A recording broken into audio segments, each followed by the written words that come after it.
नमस्कार दोस्तों, स्वागत है आपका स्टडी फॉर सिविल सर्विसेज में। वीडियो को पूरा देखिए। कोई भी आपका फीडबैक है, कोई सजेशन है, तुरंत वीडियो में कमेंट करके जरूर बताइए। अच्छा लगे तो वीडियो लाइक जरूर कर लीजिए और ऐसे वीडियो लगातार फ्री में पाने के लिए चैनल को तुरंत सब्सक्राइब कर लीजिए और बेल आइकन को जरूर टैप कर लीजिए ताकि आगे भी सारे वीडियो आपको मिलते रहे। यूट्यूब में फॉलो करते हैं तो प्लीज ये वाला फ्री टेलीग्राम चैनल जरूर ज्वाइन कर लीजिएगा। सारे नोटिफिकेशन, सारे अपडेट यहीं पे आते हैं, ध्यान रखिएगा। स्टडी फॉर सिविल सर्विसेज का कोई भी पेड ग्रुप अगर आपको ज्वाइन करना है तो सिर्फ 856480560609797523864455 यही नंबर है हमारे, सिर्फ जहां पे कॉल या व्हाट्सएप कर सकते हैं।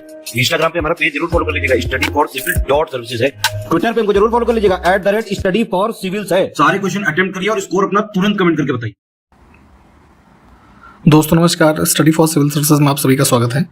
इलाहाबाद हाई कोर्ट की जो अपकमिंग वैकेंसी है आरओ की स्पेशली, उसके लिए हम पेड क्विज लगातार देख रहे हैं। कंटिन्यू करेंगे अपना अगला वीडियो यहाँ से। इस सीरीज को प्लीज़ फॉलो कीजिएगा, काफ़ी हेल्पफुल है आपके लिए। और अगर आप हमारे पेड ग्रुप से जुड़ना चाहते हैं तो डिस्क्रिप्शन बॉक्स इस वीडियो का खोल करके देखेंगे। हमारी कॉन्टैक्ट डिटेल्स वहाँ पे जो कॉन्टैक्ट नंबर्स हैं वो दिए हुए हैं, उस पर कॉन्टैक्ट करके आप एडमिशन ले सकते हैं। स्टार्ट करेंगे फर्स्ट क्वेश्चन से, देखते हैं क्या कहा गया है। इसमें देखिए, हर्षवर्धन ने किस विश्वविद्यालय को संरक्षण या कह लीजिए विशेष संरक्षण प्रदान किया?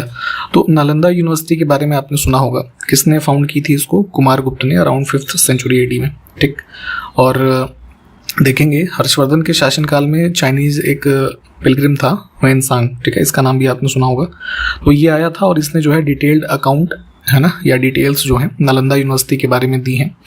तो यहीं पे हर्षवर्धन ने ही है ना नालंदा विश्वविद्यालय को संरक्षण प्रदान किया। काफ़ी फेमस मतलब टाइप की यूनिवर्सिटी थी उस टाइम पे, जिसमें कई प्रकार की शिक्षाएं स्पेशली जो है बुद्धिज्म से संबंधित लोग जुड़े रहे। तो इन सब चीज़ों को ध्यान रखें। इसमें देखें, किस अभिलेख में सूर्य मंदिर के प्रमाण का उल्लेख है? तो यहाँ पे मध्य प्रदेश में ये मंदसौर अभिलेख जो है, इसमें देखेंगे तो बेसिकली ये पिलर इंस्क्रिप्शन है, ठीक है, इसको ध्यान रखेंगे। और जो है किसका है, इनका यशोधर्मन, ठीक है, संस्कृत भाषा में है। तो उसमें हमें जो है ये आर्कियोलॉजिकल सर्वे ऑफ इंडिया जो है, इन्होंने डिस्कवरी जो है इसमें बताई है कुछ, कि यहाँ पे सन टेम्पल के बारे में कुछ लाइंस जो है इसमें मेंशन्ड है, सूर्य के एक तरीके से डिनोट करते हुए। तो इस तरह की चीज़ें जो इंस्क्रिप्शन से संबंधित है पूछी जाती हैं अक्सर। तो प्लीज़ यहाँ पे, जैसे भी यहाँ पे 4 इंस्क्रिप्शंस लिखे हैं, तो इन चारों के बारे में थोड़ा डिटेल में पढ़िएगा। नेक्स्ट है, चुंबक यानी मैग्नेट के द्वारा लगाया गया बल किसका उदाहरण होता है? ठीक है, तो ये बेसिकली हमारा असंपर्क बल यानी नॉन कॉन्टैक्ट फोर्स है। मतलब इसको कैसे समझ सकते हैं कि नॉन कॉन्टैक्ट फोर्स ऐसे फोर्स होते हैं जिसमें मतलब वो किसी बॉडी पे एक्ट करते हैं विदाउट फिजिकल कह लीजिए कॉन्टैक्ट के, है ना, क्योंकि इसमें अपनी एक जो ग्रेविटेशनल फील्ड होती है, आप ये जानते होंगे। अब जैसे नॉन कॉन्टैक्ट फोर्स के एग्जाम्पल्स की हम बात करें तो जैसे इसमें आपका ये मैग्नेटिक फोर्स आ ही गया, है ना। इसके अलावा जैसे ग्रेविटेशनल फोर्स है, फिर जैसे ये न्यूक्लियर फोर्स होता है, ठीक है, इलेक्ट्रोस्टैटिक फोर्स। तो ये सब नॉन कॉन्टैक्ट फोर्स के एग्जांपल हैं। ठीक, वहीं इसके विपरीत जैसे कि जो हमारा कॉन्टैक्ट फोर्स होंगे, है ना, संपर्क बल, तो उसमें क्या होता है कि बॉडी जो है फिजिकली एक दूसरे से कॉन्टैक्ट करेगी। जैसे फ्रिक्शनल फोर्स, है ना, मस्कुलर फोर्स, ये सब इसके एग्जाम्पल होते हैं। इसमें देखें, धातुओं का वह गुण जिससे उनको खींच करके तारों में परिवर्तित किया जा सकता है क्या कहलाता है ना। कोई भी मेटल है उसको, उसकी बेसिकली डक्टिलिटी अच्छी होगी, तन्यता, तो उसको कन्वर्ट किया जा सकता है, जो जैसे इलेक्ट्रिक वायर्स वगैरह होते हैं उस रूप में। इसमें से कौन सा विदेशी यात्री मोहम्मद तुगलक यानी मोहम्मद बिन तुगलक जो था, तुगलक डायनेस्टी से संबंधित, उसके दरबार में रहता था? तो यहाँ पे 1325 से 1351 के बीच आप देखेंगे इसका शासनकाल है। तो इसमें इब्न बतूता जो है ना, ये रहता था इसके कोर्ट में। और इब्न बतूता की एक फेमस पुस्तक है ना, रहला, जिसमें ये तुगलक, ये मोहम्मद बिन तुगलक के जो शासनकाल के जो मतलब उस समय की जोग्राफिकल, इकोनॉमिक, सोशल सिचुएशंस थी, उसके बारे में काफ़ी जो है डिटेल में बात की गई है। ठीक, वो भी इसकी पुस्तक है, तो उसको भी ध्यान रखिएगा, वो क्वेश्चन पूछा जाता है। नेक्स्ट है, नुसंतारा को किस देश की नई राजधानी के रूप में चुना गया है? तो ये बेसिकली एक प्लान्ड फ्यूचर कैपिटल सिटी है, जो कि होगी किसकी? इंडोनेशिया की। अभी वहाँ की कैपिटल क्या है? जकार्ता, ठीक है। तो लास्ट ईयर जहाँ जो है इसको अनाउंस किया गया था कि बेसिकली क्या है, जकार्ता। देखेंगे पूरा इंडोनेशिया ही जो है बहुत सारे आइलैंड से मिलकर के बना हुआ एक देश है। तो जो यहाँ की ये कैपिटल सिटी है उसके सबमर्ज होने की, है ना, संभावना जताई जा रही है। तो उसी के चलते पहले से इन्होंने प्रिकॉशन के तौर पे इस नुसंतारा को डेवलप करना शुरू किया है और इसको कैपिटल अब जो है बनाएंगे। घास जो होती है ग्रास, तो इसमें सबसे अधिक कौन सा पदार्थ होता है, उसकी मात्रा, तो सेलुलोज जो है ये होता है। गाय भैंस पचा सकती है इसको, मानव को ये पचता नहीं है, ठीक है, ये भी ध्यान रखिएगा, सेलुलोज। इसमें देखें कौन दिल्ली सल्तनत के इतिहास का लेखक नहीं था। तो जो ये 5 डायनेस्टीज हुई, ठीक है, लोधी डायनेस्टी पे जो समाप्त होती है, तो उनमें देखेंगे अमीर खुसरो, जियाउद्दीन बर्नी, मिन्हाज उस सिराज, इनके हिस्टोरिकल अकाउंट्स जो मिलते हैं। अब्बास खान सिरवानी की बात करें तो ये जो है मुगल काल का एक ऐतिहासिक लेखक है और मुख्य रूप से देखेंगे तो अकबर के शासनकाल से संबंधित रहा।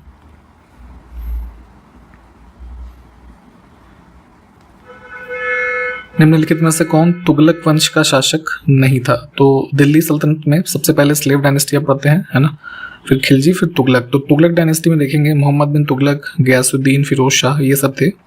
रुकनुद्दीन जो है इसकी बात अगर करें तो ये बेसिकली इसका एक छोटा सा टेन्योर था, लेकिन उसमें स्लेव डायनेस्टी में, ठीक है, उससे संबंधित था ये, लगभग 6-7 महीने का। तो इस वजह से इसको और इसमें से चूज करेंगे हम। लोकसभा के सदस्यों में से कितने सदस्य राज्यों का प्रतिनिधित्व करते हैं। तो जैसे अब नेक्स्ट ईयर 2024 में आम चुनाव होंगे, आप लोग वोट डालने जाएंगे, ठीक है, तो क्या होता है पूरे भारत से, है ना, यूनिवर्सल एडल्ट सफरेज के आधार पे 530 मेंबर्स जो है वो डिवाइडेड है हमारे 28 राज्यों के मध्य, ठीक, और 20 मेंबर्स जो हमारी अन्य ये हैं यूनियन टेरिटरीज, इसके लिए अलॉटेड है। तो टोटल स्ट्रेंथ कितनी होती है, 550, ठीक, ध्यान रखेंगे। तो यहाँ पे 530 को चुनेंगे हम। निम्नलिखित में से कौन भारतीय राष्ट्रीय कांग्रेस के नरम दल के एक नेता थे। तो कांग्रेस का विभाजन हुआ था, सूरत स्प्लिट आप जानते होंगे, 1907 का सेशन, 2 भागों में विभाजित हुई, नरम दल और गरम दल, ठीक है, एक्सट्रीमिस्ट और मॉडरेट। तो यहाँ पे मॉडरेट को पूछा गया है, तो जो मतलब बहुत उग्रवादी नेचर के लोग थे उसमें, या उग्रवादी मीन्स के थ्रू आज़ादी चाहते थे, वो उस दल में थे। जैसे लाल बाल पाल का एक शॉर्ट फॉर्म आपने सुना होगा, बाल गंगाधर तिलक, बिपिन चंद्र पाल, अरविंदो घोष, है ना, लाला लाजपत राय, ये सब जो है उसमें एक्सट्रीमिस्ट में थे। मॉडरेट में फिरोज शाह मेहता या उस समय के जो अन्य लीडर्स थे वो इसमें थे। ओपियम यानी कि अफीम के बारे में आपने सुना होगा, कई लोग इसको जो है नशा वगैरह करने के पर्पज से यूज़ करते हैं। तो इसमें जो मनोसक्रिय रसायन है ना, साइको एक्टिव केमिकल जो होता है, जो आपको इसमें नशे का कह लीजिए एक वो देता है, ठीक, तो क्या होता है, तो मॉर्फिन है, ठीक, ऑप्शन फर्स्ट। इसमें देखें कौन सा एक प्रकार का खनिज अम्ल नहीं है, मिनरल एसिड, या फिर ऐसा समझ सकते हैं मिनरल एसिड को ही इनऑर्गेनिक एसिड भी कहते हैं। इनऑर्गेनिक एसिड और ऑर्गेनिक एसिड, तो इनऑर्गेनिक की जो प्रकृति होती है कह लीजिए, ये बेसिकली इसमें हाईली सॉल्युबल होते हैं वाटर में, लेकिन इनसॉल्युबल होते हैं एक प्रकार से, जो ऑर्गेनिक सॉल्वेंट्स होते हैं कुछ, ठीक, और मोस्टली जो है ये एक तरीके से डिराइव होते हैं जो इनऑर्गेनिक कंपाउंड से, जो प्रोड्यूस करता है H+ आयन, ठीक है, वाटर में जब मिक्स होता है, इसको ध्यान रखिएगा, इनऑर्गेनिक एसिड की बात कर रहे हैं, ठीक है। और जैसे अब एग्जांपल की बात करें तो नाइट्रिक एसिड, सल्फ्यूरिक, हाइड्रोक्लोरिक, इसके अलावा जैसे ये फॉस्फेरिक होता है, ठीक है, तो ये सब हमारे एग्जांपल्स हैं मिनरल एसिड के। और वहीं जो स्पेशली खाद्य पदार्थों में आप देखते हैं, है ना, ऑर्गेनिक टाइप के वस्तुओं में, तो वो मोस्टली इस कैटेगरी में आ जाते हैं हमारे ऑर्गेनिक वाली में। तो जैसे टार्टरिक एसिड हो गया, है ना, फिर जैसे ये मैलिक एसिड वगैरह हो गया, ठीक है, तो ये सब हमारे ऑर्गेनिक एग्जाम्पल होते हैं, नॉन मिनरल कह सकते हैं आप। नेक्स्ट है माओइज्म या कि माओवाद जो होता है, साम्यवाद का एक रूप है जिसे किसने विकसित किया था। तो जैसे कम्युनिस्ट पार्टी ऑफ इंडिया है, तो ये सब खैर डिटेल में हिस्ट्री पढ़िएगा, तो कम्युनिस्ट जो है उससे ही मिलते जुलते कुछ लोग, है ना, एक फॉर्म है माओवाद। तो माओवादियों का एक बेसिकली जो कह लीजिए फाउंडेशन किया माओ, ये तेसुंग कह सकते हैं, कई तरीके से प्रोनाउंस करते हैं, तो इन्होंने डेवलप किया। बेसिकली माओवादियों का कॉन्सेप्ट ये होता है कि जो राज्य की सत्ता है, स्टेट पावर, उसको कैप्चर करना through the combination of armed insurgency, है ना, मास मोबिलाइजेशन और स्ट्रेटेजिक अलायंस, ये तो 3 कॉन्सेप्ट होते हैं। तो हालांकि इतना डिटेल में नहीं पूछा जाता, फिर भी ध्यान रखें। कलकत्ता के सुप्रीम कोर्ट का प्रथम मुख्य न्यायाधीश कौन था। तो रेगुलेटिंग एक्ट जो 1773 का आया था, उसके माध्यम से फोर्ट विलियम जो था कलकत्ता में, सुप्रीम कोर्ट एक इस्टेब्लिश किया गया, ठीक है, और इसमें जो फर्स्ट चीफ जस्टिस जिसने डिसाइड किया कौन थे, सर एलिजा इम्पे। इनका नाम ध्यान रखिएगा, इंपॉर्टेंट है, हाई कोर्ट का एग्जाम है तो जाहिर सी बात है इस तरह की चीज़ें तो आपको पता ही होनी चाहिए। नेक्स्ट है ब्रिटिश भारत की केंद्रीय व्यवस्थापिका में द्विसदनी व्यवस्था का प्रावधान किस अधिनियम के द्वारा किया गया। जितने भी एक्ट्स यहाँ पे लिखे हैं प्लीज इन सब के सारे प्रावधान डिटेल में आपको पढ़ना है, ठीक है। कुछ भी पूछा जा सकता है, बहुत इंपॉर्टेंट चीजें हैं ये सब, ठीक है, एज मतलब हिस्ट्री के पॉइंट ऑफ व्यू से एज वेल एज पॉलिटी के भी पॉइंट ऑफ व्यू से, ठीक है। तो 1919 का जो ये गवर्नमेंट ऑफ इंडिया एक्ट आया, ठीक, उसके माध्यम से सेंट्रल जो लेजिस्लेचर था उस समय, उसमें द्विसदन है ना की व्यवस्था की गई। मुगल दरबार के इतिहास जो है वो किस भाषा में लिखे गए हैं, ठीक। तो यहाँ पे जैसे आप जानते होंगे कि मतलब उर्दू से कंफ्यूज मत हुआ करिए कि उर्दू मुस्लिम लैंग्वेज एक तरीके से है तो बहुत ज़्यादा उसमें भी रही होगी।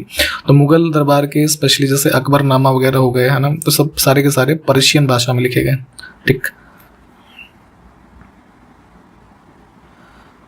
Indian national movement the long term dynamics के लेखक कौन है।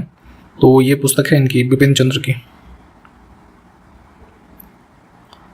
तेभागा आंदोलन किस क्षेत्र में पनपा। तो तेभागा आंदोलन एक प्रकार का ये पीजेंट मूवमेंट था कह लीजिए, बंगाल में। ऑल इंडिया किसान सभा और ये सीपीआई वगैरह जो है इन्होंने इसको सपोर्ट किया था। तो विकल्प हम जो है सी को चुनेंगे। भारतीय संविधान ने अवशिष्ट अधिकारों को किसको प्रदान किया है, ठीक है।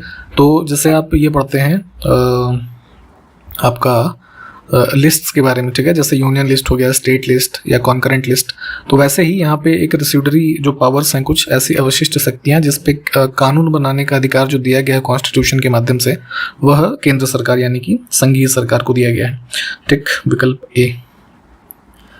अब इंग्लिश के क्वेश्चंस को देखेंगे।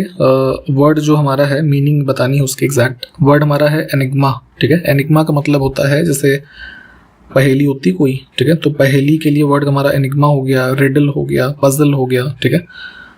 तो यहाँ पे बी विकल्प को चुनेंगे।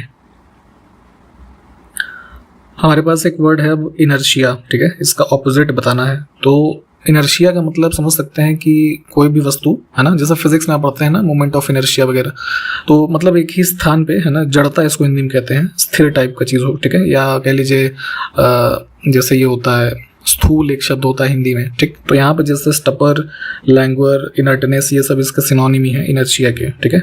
ये विगर शब्द जो होता है इसका मतलब होता है शक्ति, या कह लीजिए जो उसमें एक तरीके से मूव करने की शक्ति है ना, उस तरीके से समझ सकते हैं इसको। तो ये इसका जो है लगभग ऑपोजिट हो जाएगा। नेक्स्ट हमारा वर्ड है करेक्टली स्पेल्ड करना है। पायस एक शब्द होता है, ठीक है, तो यहाँ पे इसकी स्पेलिंग हो जाएगी PIOUS।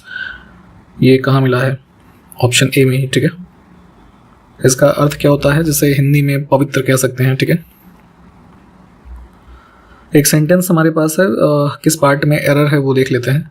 Each child was given a red beautiful balloon, ठीक है। तो यहाँ पे पोजीशनिंग गलत है इसकी, है ना, ब्यूटीफुल रेड बलून होगा। एक फिल इन द ब्लैंक्स है यहाँ पे, ऑल्टरनेटिव्स में क्या देख सकते हैं, है ना। The passengers were afraid but the captain, अब इसमें से क्या होगा, them that there were no danger. यहाँ पे डेंजर की स्पेलिंग गलत इन्होंने लिख दी है, कोई बात नहीं, DANGER होता है, ठीक है।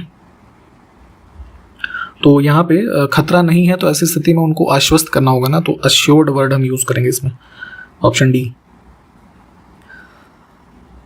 नेक्स्ट हमारा इडियम है बीट अराउंड द बुश, ठीक है, इसका मीनिंग बताना है। तो बेसिकली क्या होता है कि बीट अराउंड द बुश का मतलब discussing any matter without coming to the point, है ना। तो वही हो जाएगा अवॉइडिंग द मेन टॉपिक। जैसे वही ना, पहले भी हमने शायद पिछले वीडियोस में भी देखा था कि मुद्दे की बात ना करके लोग फालतू की बातें करते हैं, तो उसके लिए यहाँ पे यूज होता है ये। अब देखें वन वर्ड सब्स्टिट्यूशन चूज करना है, क्या हो सकता है हमारा, यहाँ पे देख लेते हैं ब्रैकेट के अंदर, a record of one's own life written by, यहाँ पे थोड़ा करेक्शन करेंगे, वन सेल्फ हो सकता है, ठीक है, वन सेल्फ। तो देखिए अपने ही जीवन के बारे में जो कुछ आपके इतिहास भूगोल आपका रहा हो, खुद से लिखना वो ऑटोबायोग्राफी होता है, ठीक है, इसको ध्यान दीजिएगा। और जो किसी और ने लिखा हो लेकिन वही कहानी आपके ही जीवन की हो, वो बायोग्राफी होता है। तो दोनों में जो है अंतर ध्यान रखिएगा। फिर से देखें चूज द करेक्ट ऑल्टरनेटिव। हमारे पास एक ब्लैंक है, इसमें बेसिकली प्रीपोजिशन भरना है। तो आई इंसिस्टेड ऑन होगा यहाँ पे, ठीक है, on his living the place. Insisted के साथ यहाँ पे जो है ऑन यूज करते हैं। Choose the one which can be substituted, okay, तो belong to the same period, ठीक है, वन वर्ड सब्सटीट्यूशन इसके लिए होता है कंटेम्प्ररी, है ना, एक ही ऐतिहासिक रेफरेंस में इसको यूज़ करते हैं कि एक ही काल की, समझ लीजिए, है ना, दो घटनाएं हो तो उनको समकालीन शब्द जो हिंदी में होता है ना, कंटेम्प्ररी, वो कहते हैं।